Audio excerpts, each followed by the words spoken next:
Okay. Alex Horton, you introduced to me back in 2015, but I didn't meet you as Alex Horton. I met you as Horter, as the fun-loving, joyful, active sports rep at Trinity College that took me through a really intense distant boot camp of boot scooting to 5, 6, 7, 8 as part of my fresher initiation.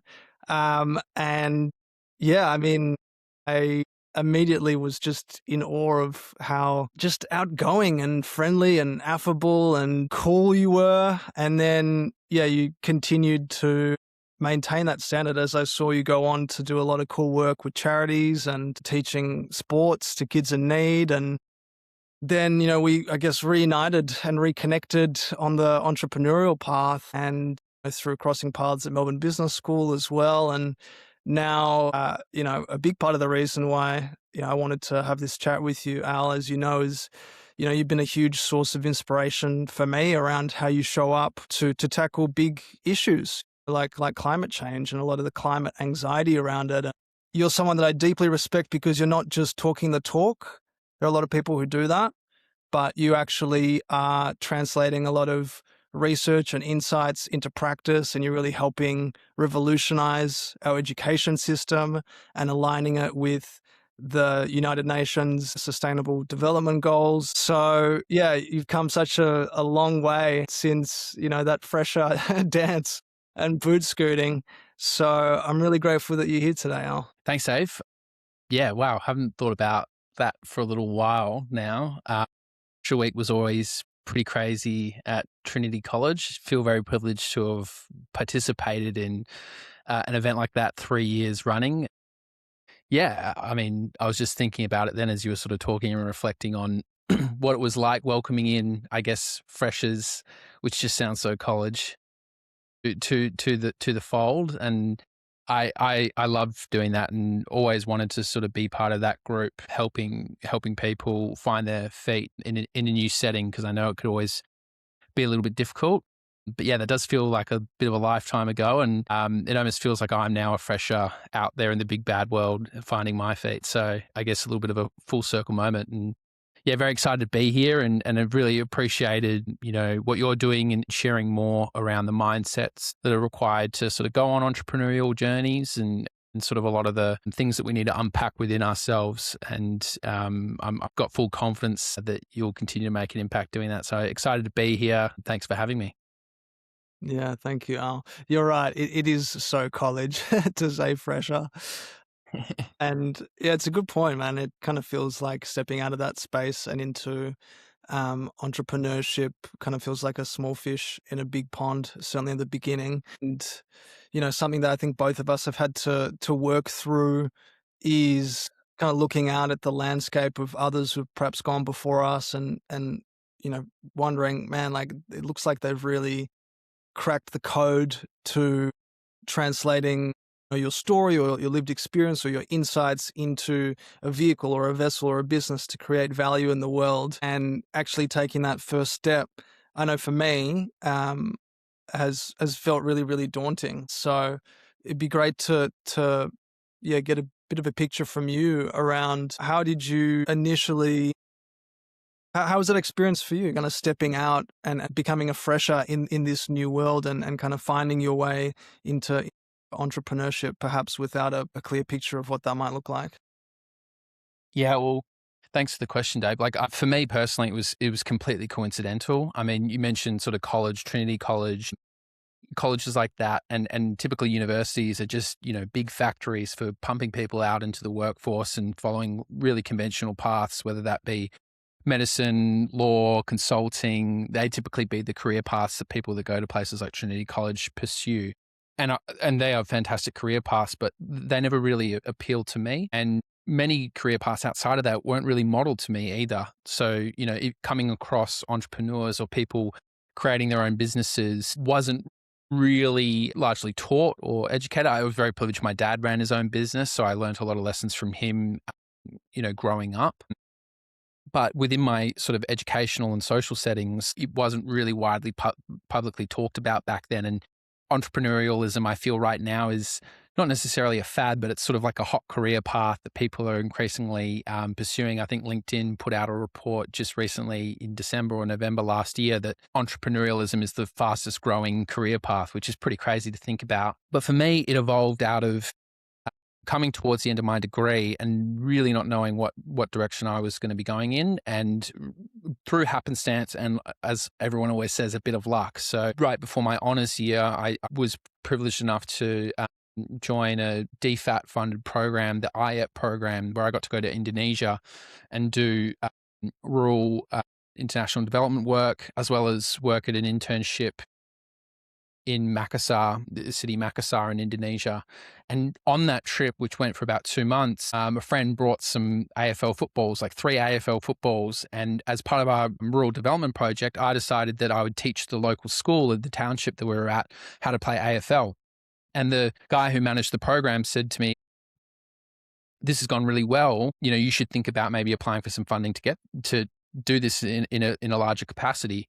And so I sort of took that to heart and ran some surveys with the students that were doing the program around their attitudes towards Australia after completing the program. I did it pre and post, and we found that they gained a deeper appreciation for Australian culture, and after learning about AFL football, and sort of use that as a basis to apply for a government grant, run this program at a bigger level.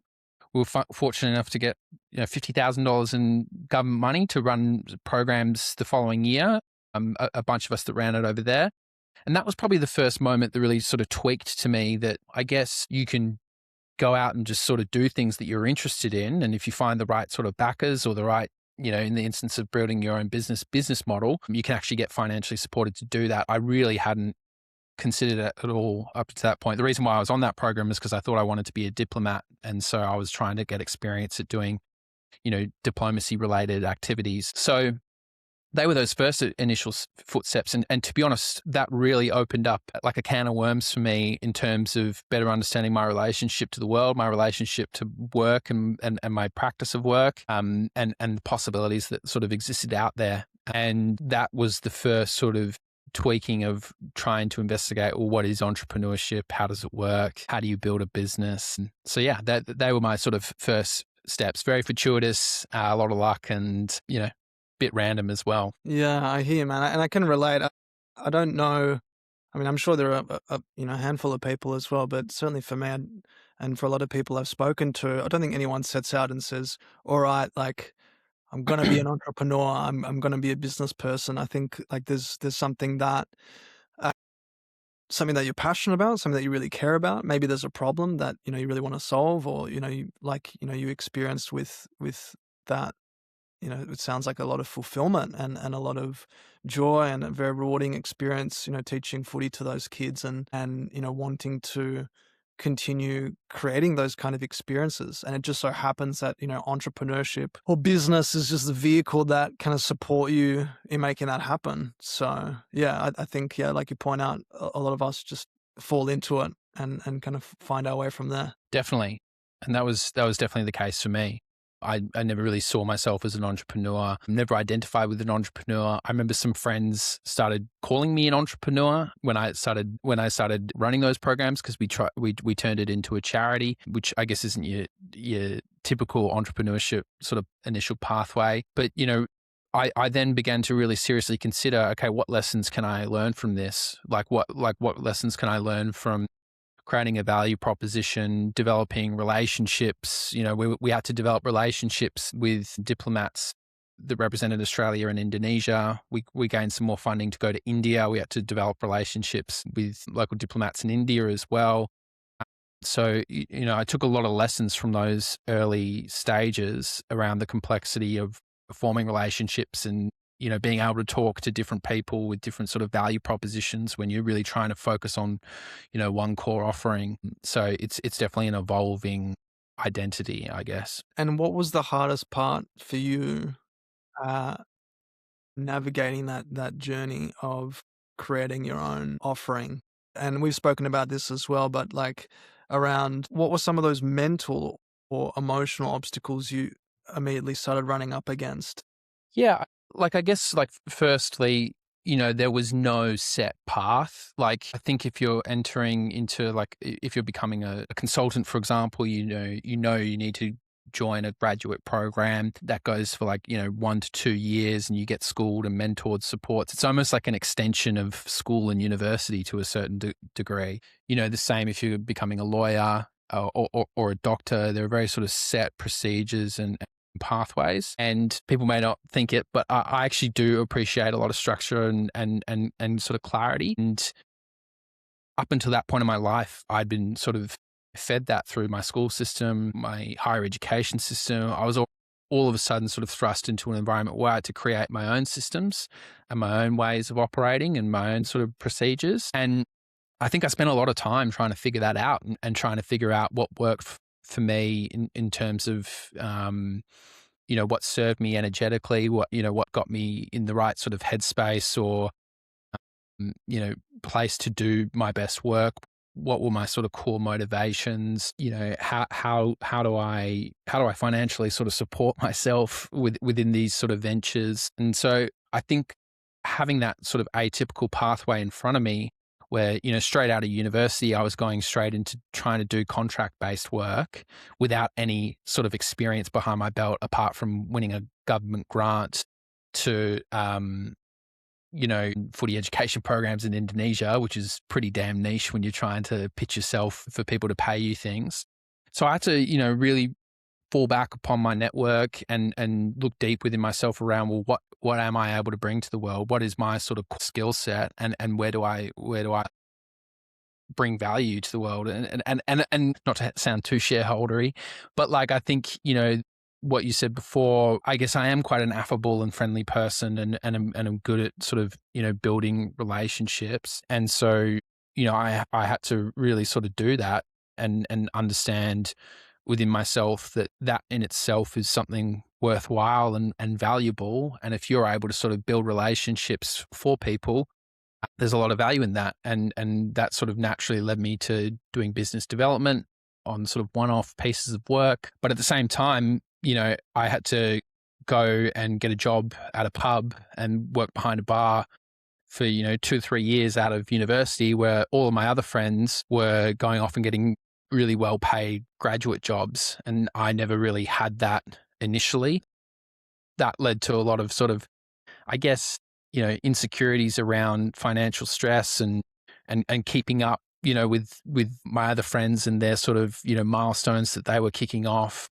Not that necessarily is a way that you should, think about your self-worth or anything like that, but it's just an inherent sort of human thing. You look around and see how you're going compared to your other friends. And, I couldn't maybe afford to go on all the same holidays as them or things like that, which, I guess you can look at it one or two ways. You either think to yourself, okay, maybe this isn't for me, or you sort of double down and it sort of fuels you and you think, okay, I actually really do care about this because I'm willing to sacrifice a more typical conventional path that would bring a lot more sort of security for myself. So I think to round it back to sort of your question, it brought up a lot for me because it forced me to shape a identity for myself that wasn't, I don't want to use the word necessarily dictated to, but because that's quite harsh, but wasn't, shaped to me by an external force. I had to really sort of mold my own internal and external identity, I guess,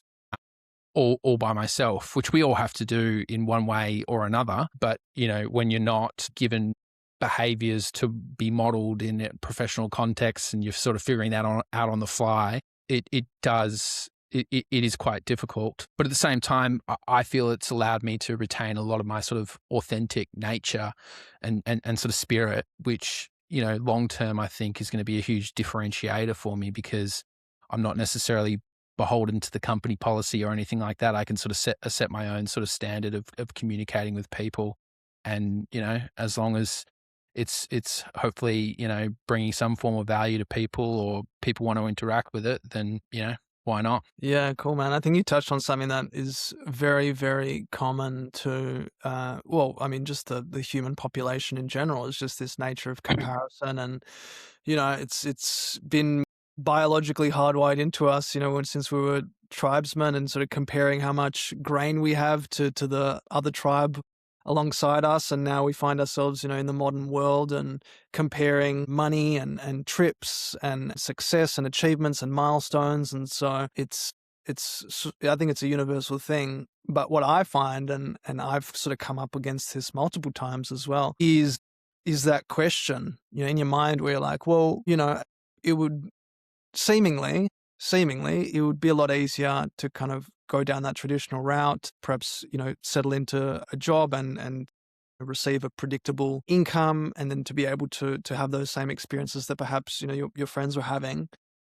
How did you challenge that? And maybe, how do you continue to challenge that if that's still coming up for you, to continue to stay loyal, to your vision? Yeah, I mean, it's honestly like an everyday battle, and it's one of the sort of hardest things that I grapple with. Like right now, I find myself in a situation where I'm not able to sort of purchase a home. I'm nowhere near that. In fact, I don't necessarily measure my success on, what sort of material sort of outputs or things I'm able to unlock within my life.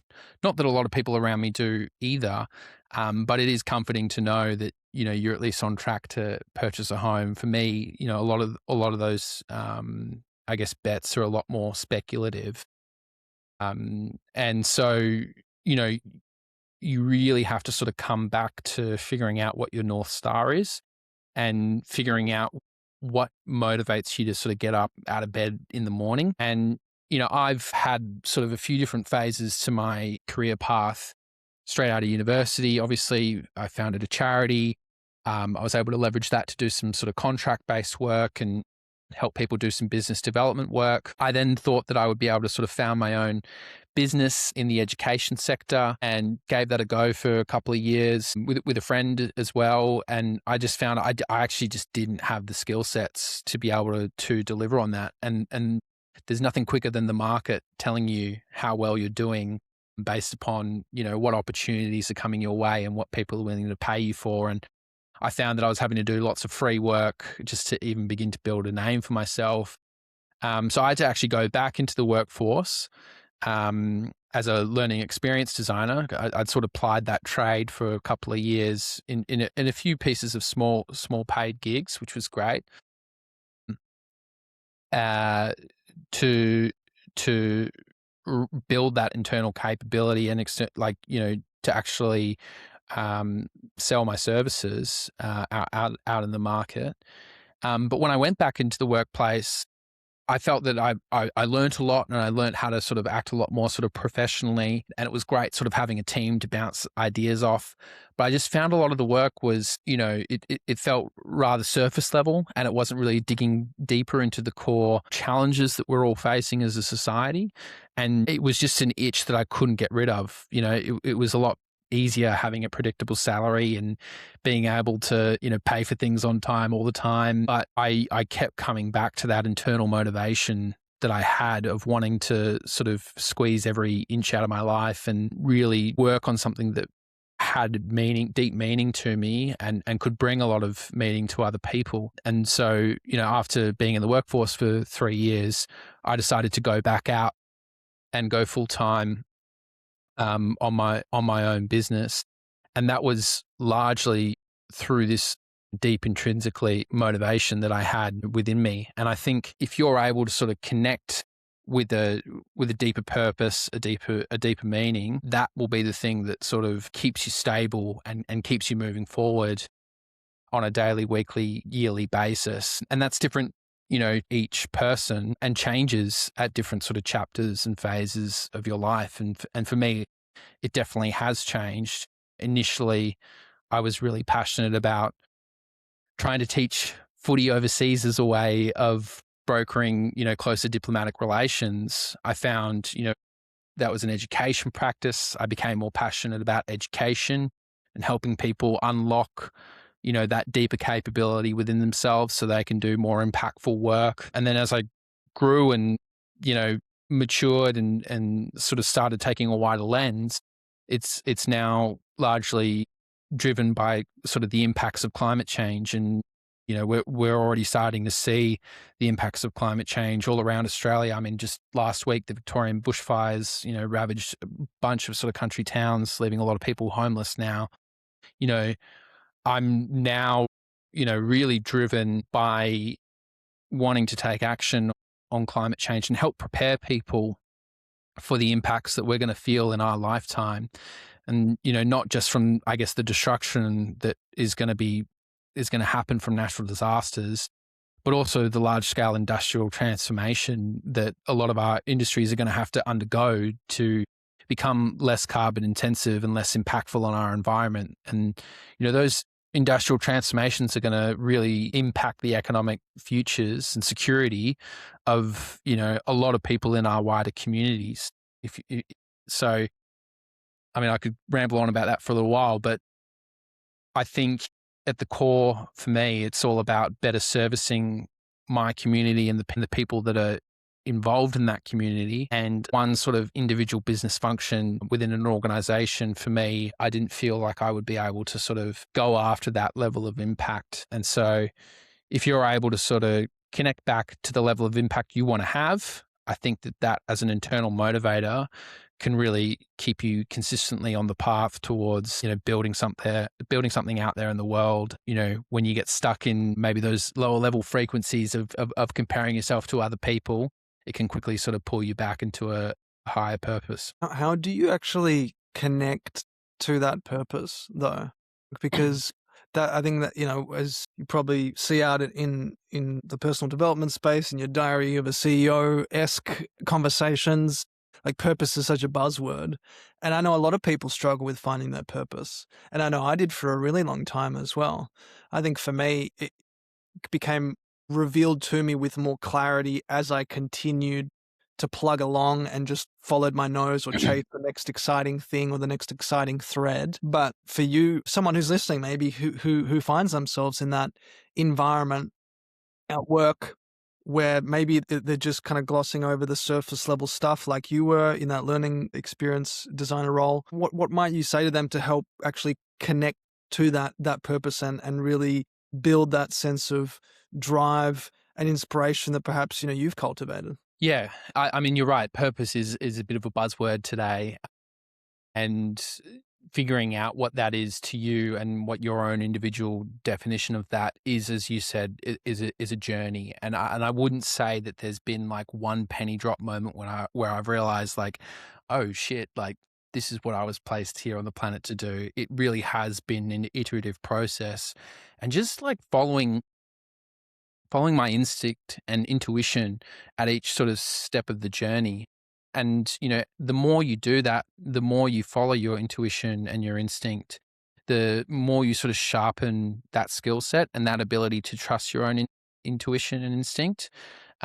So firstly, I would encourage people to do that. If you've got an inkling to go do something, say you want to, for example, take action on climate and you're not sure where to start, go to a rally and march at the sort of next protest that you have, and just talk to the people around in that environment and hear more about the sort of problems that they're facing. I think the more that you can connect your work to human stories, the more sort of purpose you're able to sort of cultivate for yourself. Because for me, at least, the most impactful thing I can do is change the way that someone views themselves, views their own life, and views the sort of value that they're able to sort of bring to the world. I think unlocking that capability for people so that they feel that they can step into their own purpose is a big part of the reason why we're all here. We all want to sort of unlock the full capability that we all have as human beings, because then we wouldn't all be sort of pointing fingers at each other and blaming each other for things that are going wrong in the world.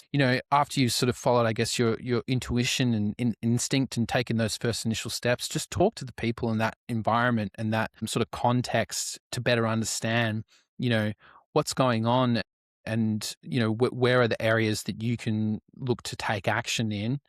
And then, like, thirdly, lean upon your sort of natural skill sets and your natural sort of capabilities, and treat them like a craft. Treat them like a craft, like a musician would, the way that they sort of practice a guitar every day, or practice a piano every day, or the way that a painter would hone their craft through looking at different sort of brush strokes and different sort of painting techniques to get their sort of end desired effect.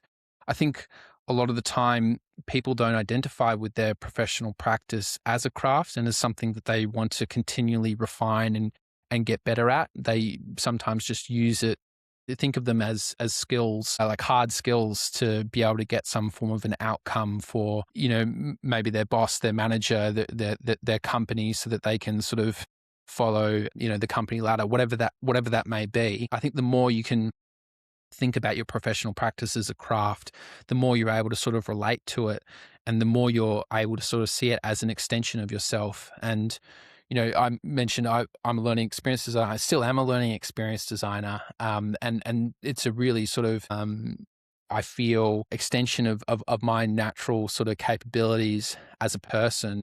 Um, I'm a big person that learns by doing.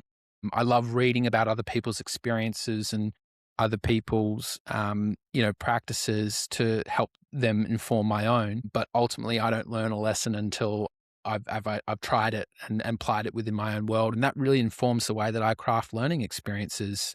And so I had to look into the deeper sort of pedagogy behind that to better construct the way that I articulated that, learning value proposition out there in the market. And it's really helped me think more deeply around, well, if I'm a facilitator of learning, if that's sort of like the core essence, I guess, of who I am, and I'm operating in this context of, a changing climate. If we think about 2026, climate change is one of the most impactful forces that's going to, shape all of our lives over the course of our lifetime. How can I craft learning experiences that, match that environment and the time period, that I'm living in right now, to help people be prepared for the changes that are going to come their way, both materially, in the surroundings that they're going to be living in, but also professionally, so that they can support themselves and support their sort of, futures and families and communities.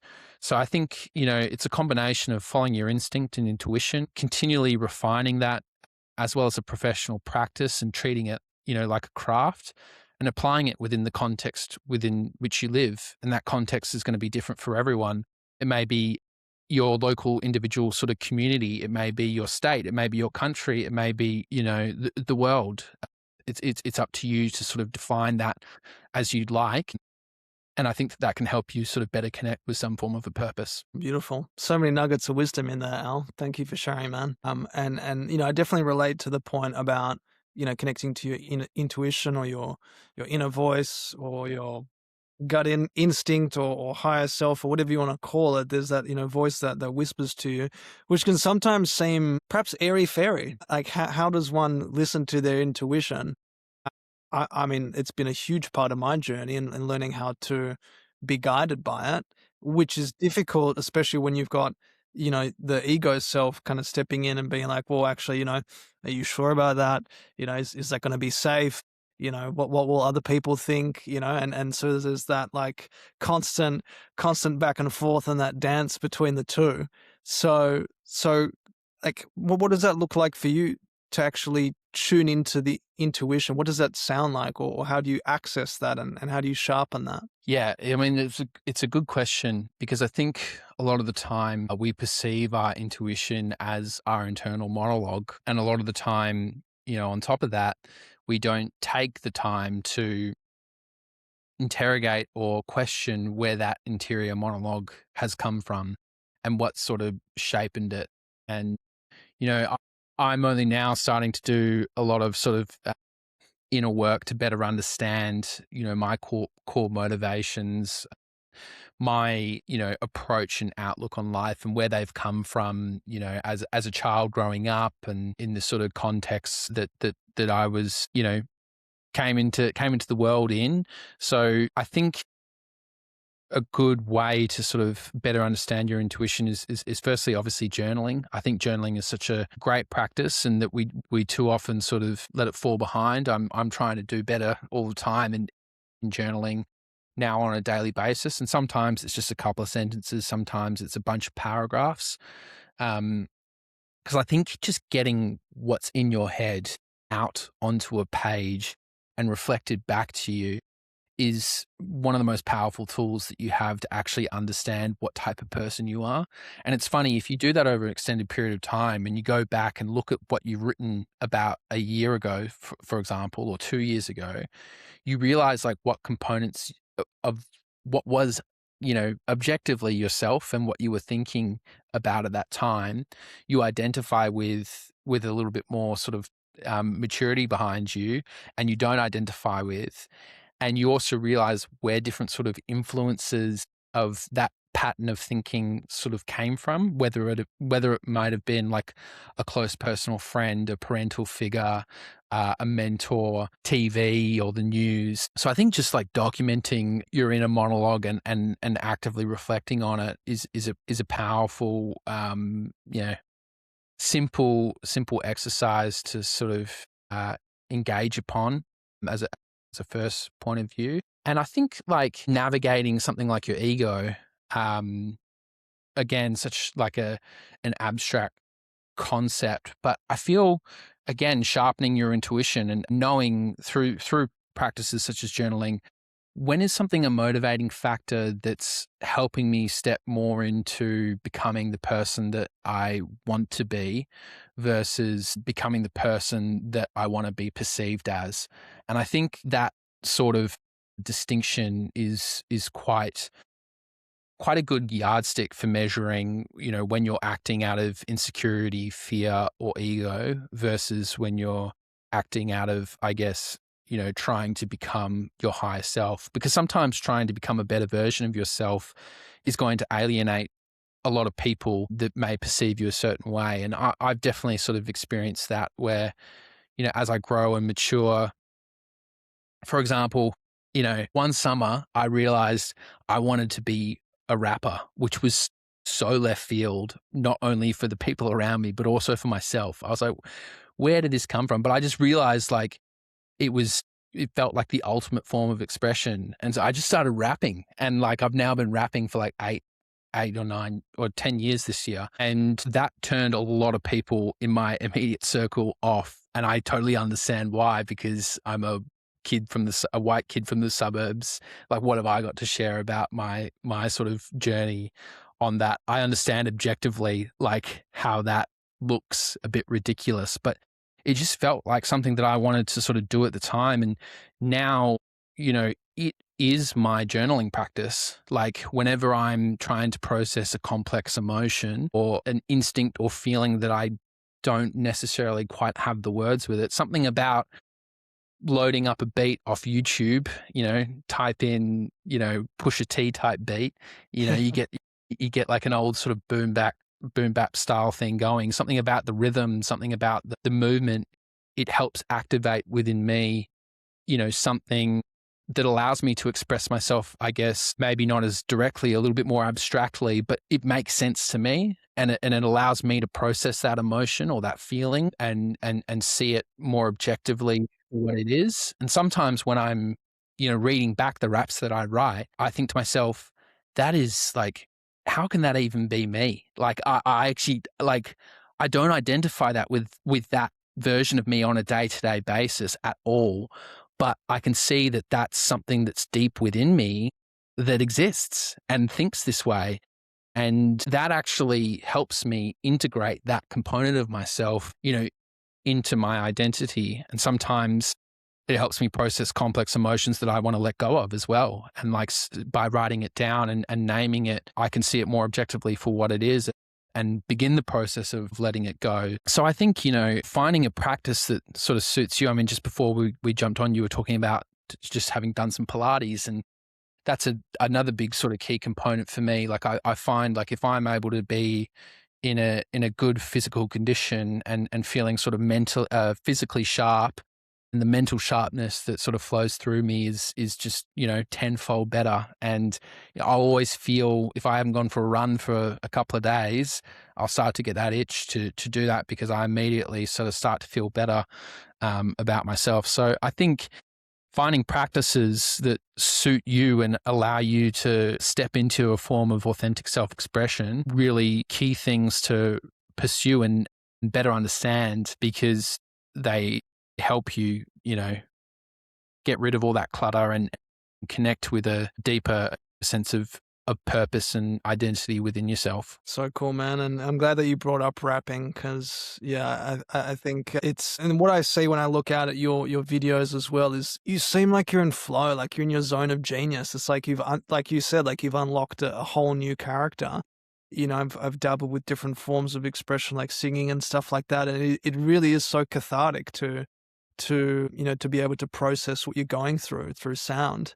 I mean, there's just a wealth of research to support that as well, like in terms of in the somatic space, as far as expressing through singing or screaming or whatever it is, or rapping, and just kind of using sound, along with the meaning behind the words to process perhaps a really challenging experience. So yeah, it's beautiful to hear, man. And I think it can, hats off to you, because it can be really scary doing that, especially, as you peel back the layers and you reveal more of your authentic self. And it's like, oh, maybe I'm a singer, maybe I'm a rapper, maybe, I'm an artist.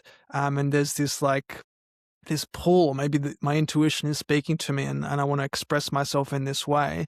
And I can totally relate to the alienation, because it's one thing to express yourself differently and then to do it in front of the entire world on social media and to really to be seen in that way and to perhaps sometimes feel really vulnerable and really exposed. So how have you dealt with that experience of expressing this side of you that, like you pointed out, is perhaps really surprising, but is really beneficial for you and really feels true, whilst navigating this alienation or perhaps being perceived in a different light by others? Yeah, I mean, that's a good question. Again, that's something that I guess I wrestle with every day. I think for me, finding role models out there has been super helpful. And, I think when I started first putting out, for example, rapping videos, they were pretty bad. Like I cringe looking back at them now, and I've taken a lot of them. I've taken them all down more or less.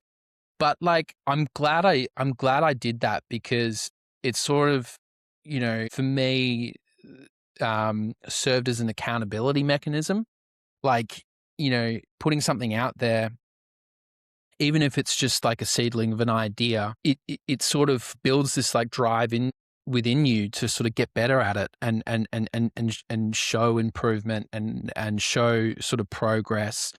And hopefully as well, by putting it out there, it gives other people around you sort of permission to do that themselves. And I found it is a little bit of a double-edged sword, sometimes I have people come up to me and tell me what they think about me, and it may not be so nice, and it may sort of clash a little bit with the way that I sort of see myself. So you I guess, invite in that sort of criticism, and that's unavoidable. And there's no place like the internet to truly humble you when you're, getting a comment from someone on the other side of the world that has nothing to do with you and can say whatever they want. But on the flip side of that, I have a lot of people come up to me saying, hey man, I really appreciated that. And, this is what I'm now sort of doing. And you inspired me, to do this, which I think is, the other side of the coin of when you show some vulnerability, put yourself out there on as you said, a platform platforms like social media. So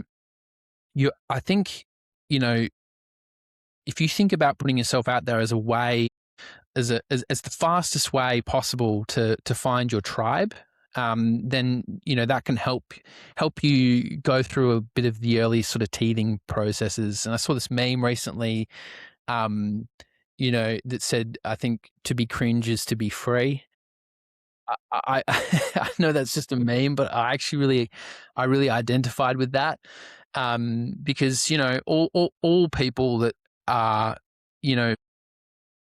perceived to be sort of killing it, whether it be out there on social media, the media more broadly, or just in your wider community, they've all had to go through the uncomfortable processes that all of us have to go to as we become sort of, better versions of ourselves. And, I'm now at a point where I feel like, as it relates to rapping, the rapping stuff I'm putting out does really sort of properly reflect a more realized version of myself. And I'm really proud of that. And it took me like a period of 10 years to sort of get to this point. And I'm only really at the point now where I feel comfortable. I'm going to start sharing that type of stuff a lot more frequently. And I only really have the network to be able to do that and the skill sets to be able to do that. So I guess what can motivate you is looking at things as a lifelong journey and not getting stuck in the here and now. I know we were talking about this as well before we logged in.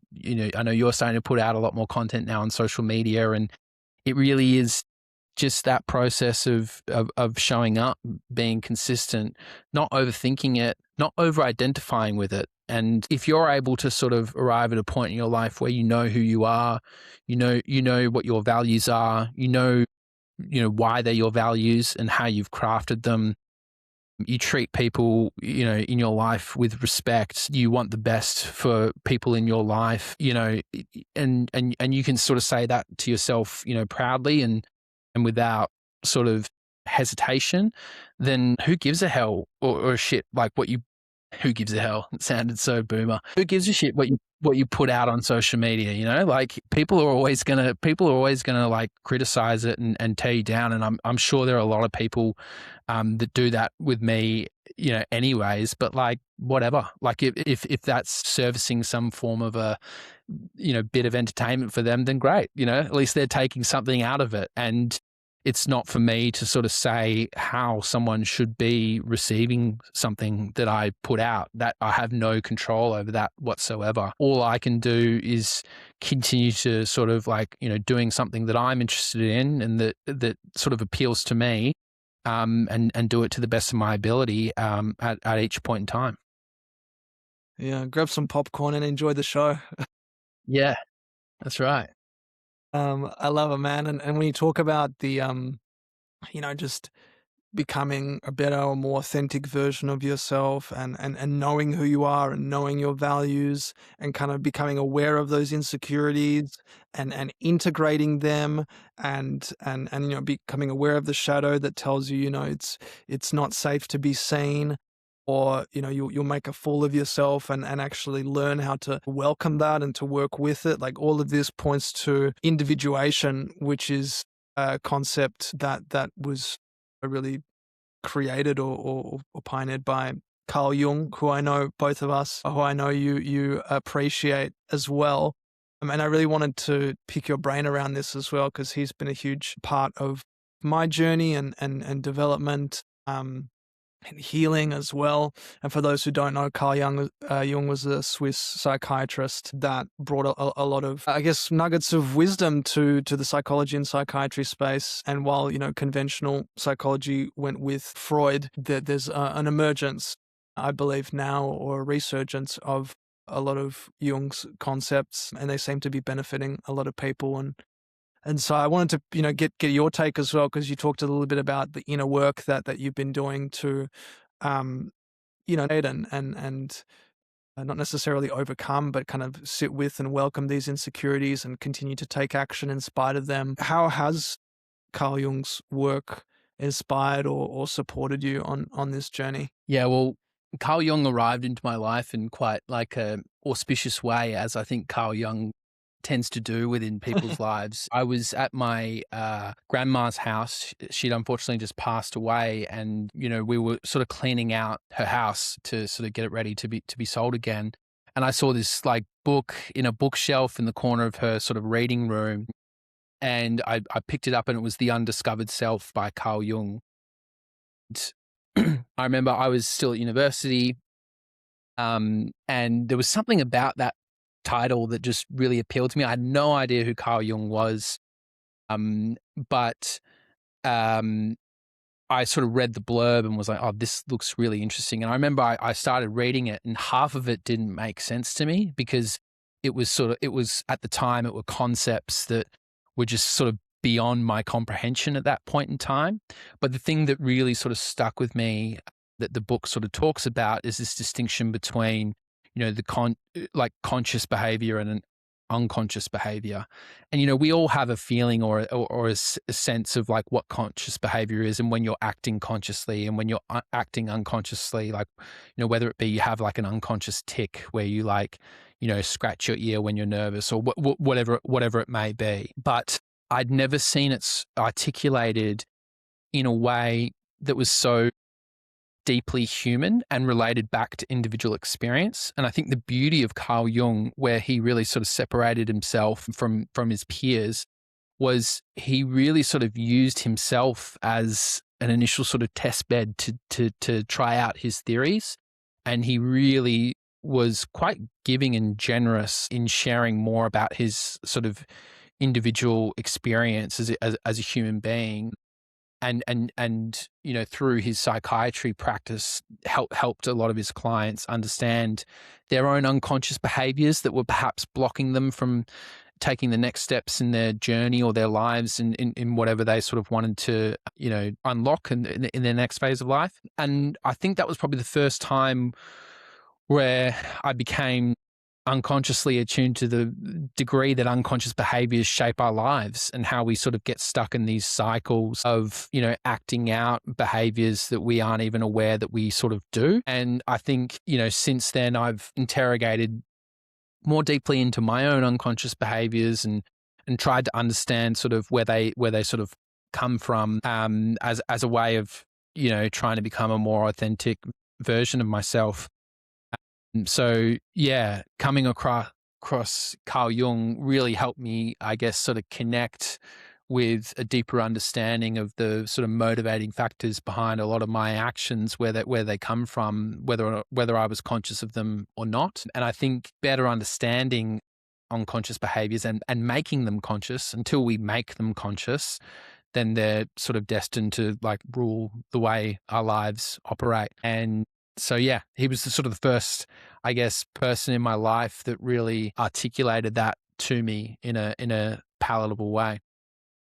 Yeah, cool. No, it's spot on, man. And I'm the same. It definitely shed light on how so much of what plays out in our lives is asleep. We're completely oblivious to some of these patterns unless we do that kind of work to become conscious of them. I'm curious around, since you've dove deeper into his work, how has that shaped you in your role as the leader of your venture economy and in your mission to, prepare the community and Australia and the world for, the climate changes in the future? Sorry, how has what prepared me for that? Sorry.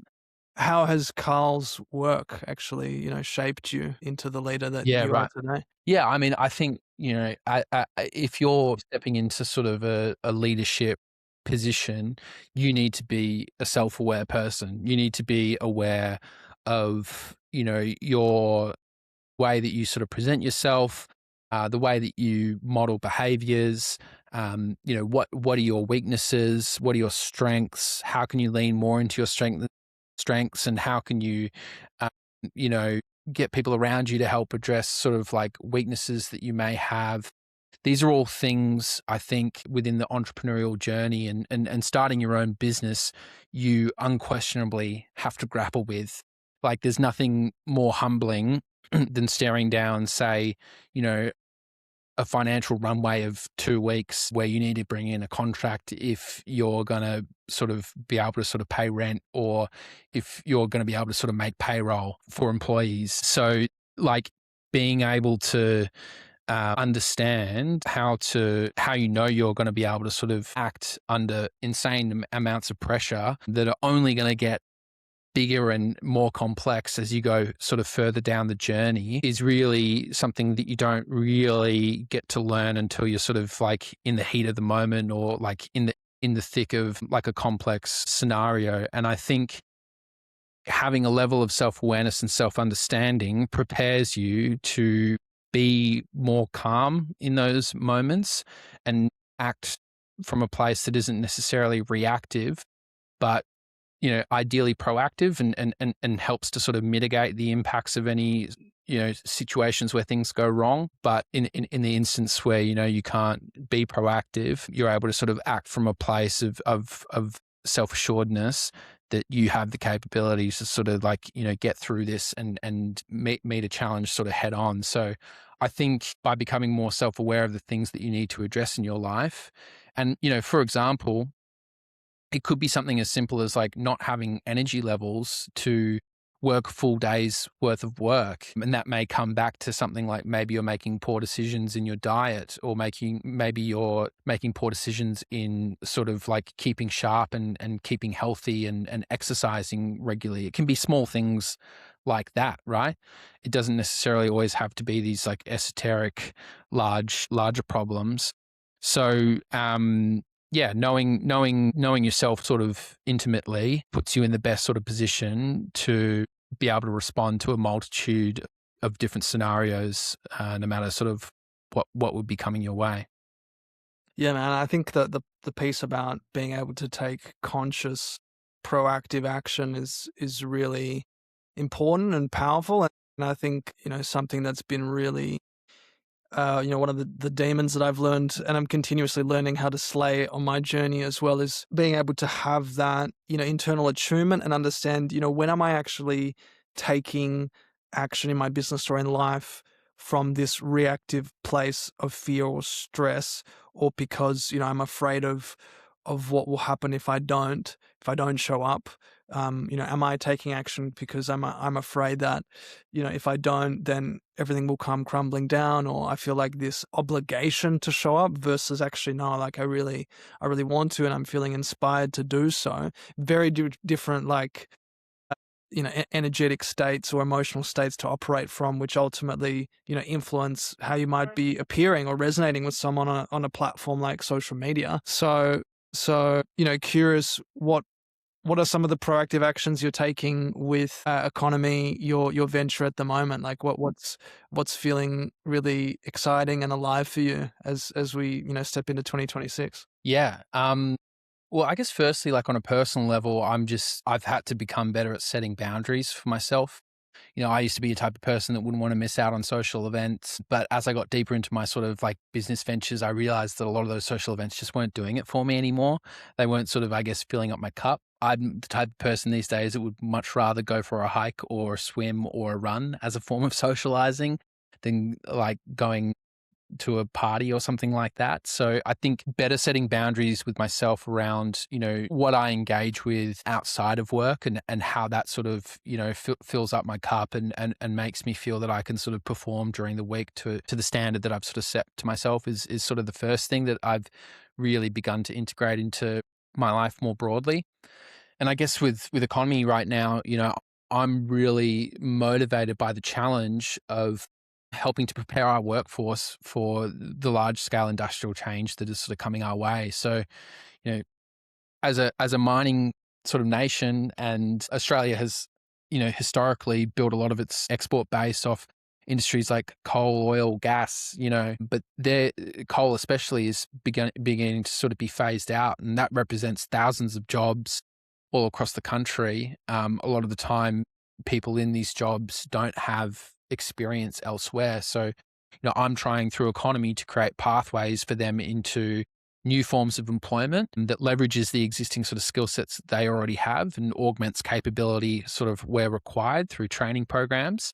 And, that in itself is a really sort of motivating factor for me. The idea that a platform that I'm helping create could help people shape a new career path for them that's future proofed and can help secure their economic future for their families is inherently motivating. And the fact that it sort of is doing better by the planet as well is, I guess, the cherry on top. So currently architecting a platform that's at the MVP stage that has been largely informed by the education programs that I've been running for the past 2 years. And I guess that's another example of being that fresher at the very start of their journey, like I've never operated in the sort of SaaS world and doing tech builds before, but it is coming from a place of being informed and talking to sort of wider stakeholders around, what's required, like why do we need a platform like this? A lot of the time, people that are head of coal mines, as they're beginning to shut down, they don't know how to set these people on new paths towards employment. So,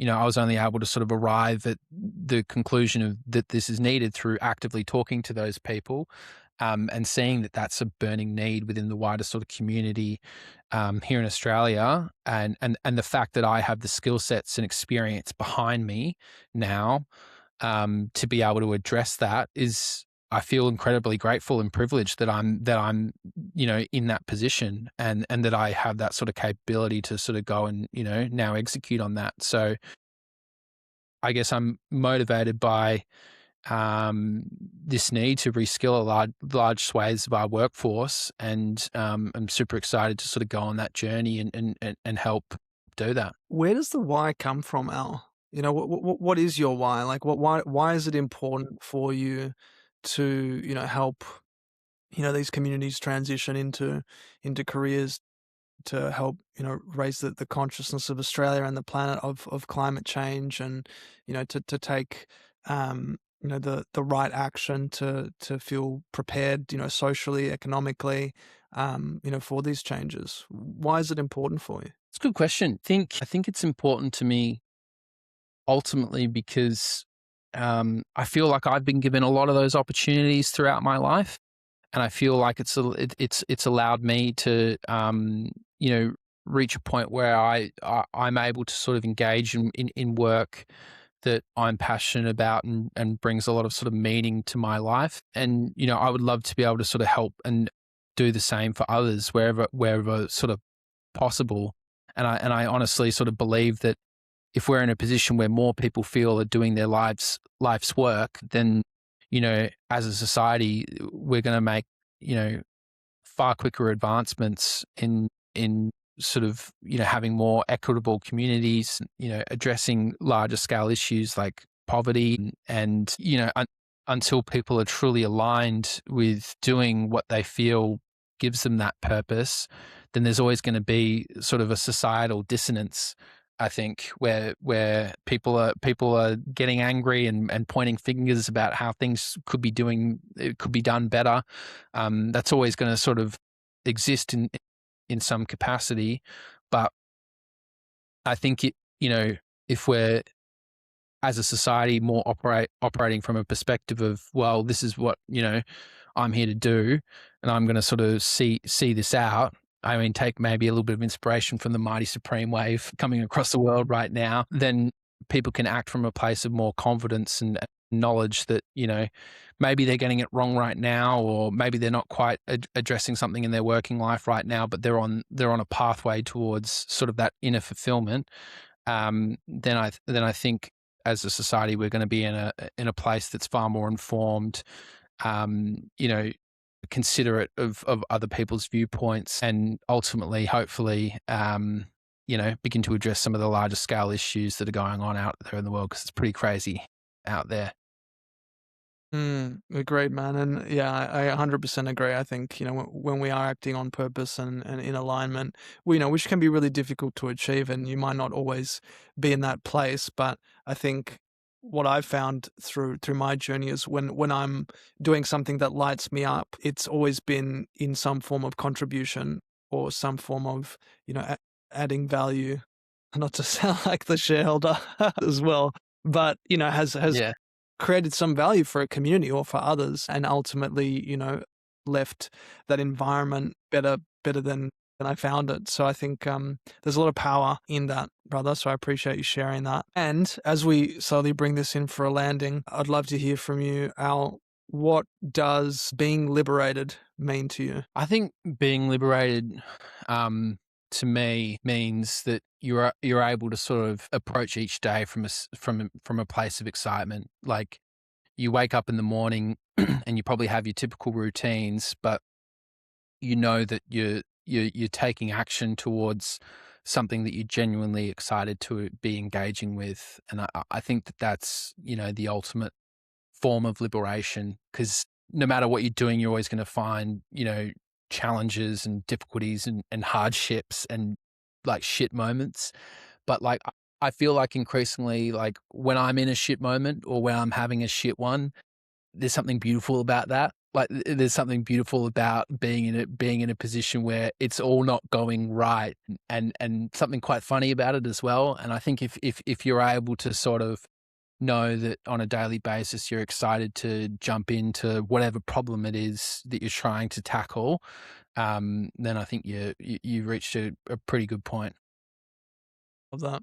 Thank you, Al. Where can people connect with you, and how can people find out more about this big barbecue? Yeah. So I guess firstly, yeah, feel free to connect with me on, I guess, Instagram. My handle is Alexander J Horton, Horton. And yeah, an initiative that I'm working on at the moment is the Big Barbecue, which is shaping up to be a national community-led food festival. We're looking to create like a national moment by breaking the Guinness World Record for hosting the largest barbecue by attendance. We've made some really good progress on getting this mission together. Our website is bigbarbecue.com.au. We're currently looking for vendors that would be able to provide barbecuing food on the day of the big barbecue. And we've sort of got a three-phase growth strategy. So firstly, securing vendors and a major charity partner to raise money for. Secondly, finding our activation partners. We're doing a number of activation events in the lead up to the big barbecue. The first one is happening on June 6th, an hour out of Sydney at a place called Zestiny Farm, where we're going to break the Guinness World Record for hosting the largest barbecue lesson, which is 337 people currently. We're going to be cooking up veggie burgers to break that Guinness World Record. So we're looking for sponsors for a number of activation events like that. And then we're looking for sort of phase 3 is looking for major sponsors for the actual event on the day, which will be bringing together 50,000 people to break the Guinness World Record, which currently stands at 45,252 people and is held by Monterrey, Mexico. So, as Australians, it's pretty ridiculous that we don't hold the Guinness World Record for hosting the largest barbecue by attendance, especially seeing as, barbecuing is such a huge pastime and part of our national identity. So that's the real motivating factor as to why I want to break this Guinness World Record. So yeah, you can check out more of that on bigbarbecue.com.au, or if you go into Instagram or TikTok, it's Big Barbecue, and you'll be able to sort of follow along on the journey that we're on. We're right at the beginning of that journey, so it's early days. You'll be getting in early, and you can see that you were in on the ground floor. Wow, yeah, definitely want to be there on the day. And are the rumours true that our very own Australia's sweetheart, Hugh Jackman, will be there? Yeah, we're going to get Hugh. I've got full confidence that we'll be getting Hugh there. So excited to have Hugh Jackman there on the day to break the Guinness World Record. Amazing. Okay. Whether he knows it or not, he may not be completely across it, but it'll get across his desk one way or the other. That's it. Make the unconscious conscious. Yeah. So cool, man. So cool. Really, really grateful for you, Al. Such a beautiful conversation. Yeah, for those listening, please connect with him, follow along his journey with economy. He's doing really important work in climate, and yeah, I hope one of the nuggets of wisdom that Al has shared with you have resonated as they have for me as well. So yeah, thank you so much. I'll see you in the next episode. Thanks, Dave.